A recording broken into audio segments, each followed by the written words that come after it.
Across the South Coast, live from Solent University, you're listening to Solent Sports News. Good afternoon, it's 2 o'clock, I'm Alfie Faulkner and these are your Solent Sports News headlines. Southampton Football Club are preparing to face Leicester City in the Championship tonight at the King Power Stadium.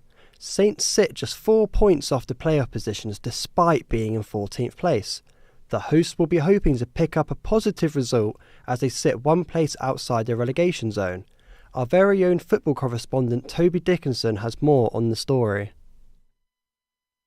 Southampton have won 3 of their last 5 games, Stoke, Sheffield United and Watford. So 2 of those teams, Stoke and Watford, are 2 teams above them in the league. So that is a very, very good results for their playoff push. And Sheffield United, a Premier League team 2 seasons ago. They also, in those 5 games, recorded a draw in the South Coast Derby, which is an extremely good result, considering the pressure surrounding that game. Their opponents, Leicester, have been given a 6-point deduction last week. So they now sit 1 point outside of the relegation zone on 32 points, same as Blackburn below them, so they're only outside of it on goal difference. For the first time since the 4th of October, we have a new championship leader. Middlesbrough beat Sheffield United 2-1 at Bramall Lane last night to take the top spot off Coventry City. This weekend sees the top 2 clash at the CBS Arena, but Middlesbrough boss Kim Hellenberg is making sure to keep the side grounded. I feel pressure every day, so that would be no change. I will try to work as normal, but trying to develop the team, work together, keep fighting to improve every day. I think that's the thing. AFC Bournemouth travel to Merseyside tonight as they play Everton. Everton will be without Jack Grealish, who has undergone surgery yesterday on a stress fracture in his foot. The Cherries have only lost once in 2026 when Arsenal defeated them 3-2 on the South Coast. Bournemouth boss Andoni Areola believes Everton will be a tough test despite their positive recent results.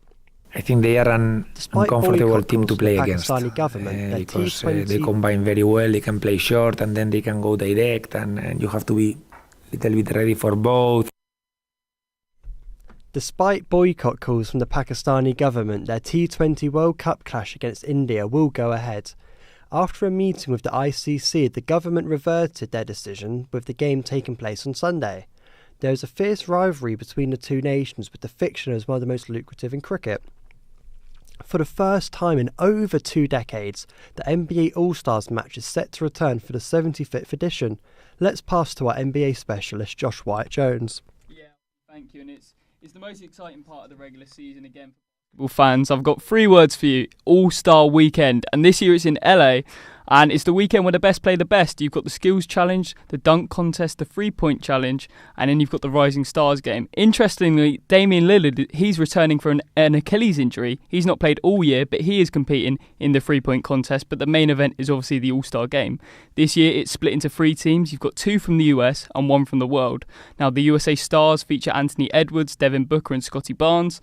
The Stripes feature Jaylen Brown, Jalen Brunson and LeBron James, whereas Giannis Antetokounmpo, Luka Doncic and Shai Gilgeous-Alexander lead the world. Stephen Curry was last year's MVP, but he'll miss out due to injury. That was actually announced today, but Alfie, I'll tell you one thing, it's going to be a lot of fun. Sounds like it. Thank you, Josh. Great Britain are currently playing the host nation Italy in the bronze medal match of the mixed doubles curling. Our reporter Heaven Vicencio has live updates. Yeah, Jennifer Dodds and Bruce Muat represent Great Britain curling in this competition. Italy are currently ahead with a 3-1 lead after winning the first end. Britain quickly equalized in the second end before Italy regained their lead, and it's looking to be a close game. Dodds and Muat were exceptional in the round-robin stage with 8 victories and 9 matches. Unfortunately, they did fall short on Monday after losing to Sweden in the semi-final. Dodds and Muat are definitely aiming to win Britain their first medal of the 2026 Olympic Winter Games. Thank you, Evan. Mercedes driver Kimi Antonelli was involved in a car accident prior to his departure in Bahrain. Antonelli was driving a limited version supercar sent by Mercedes just last month. A police report noted the crash was an impact with a guardrail and no other vehicles were involved. The F1 driver was ultimately unharmed and will continue to take part in this week's Bahrain Formula 1 pre-season test. The Betfred Super League starts on Thursday as York Knights host Hull Kingston Rovers. The Knights are one of 3 teams to be promoted from the Championship alongside Bradford Bulls and Toulouse Olympique. Meanwhile, second-tier rugby league side Halifax Panthers have been placed into liquidation because of money owed to the HMRC.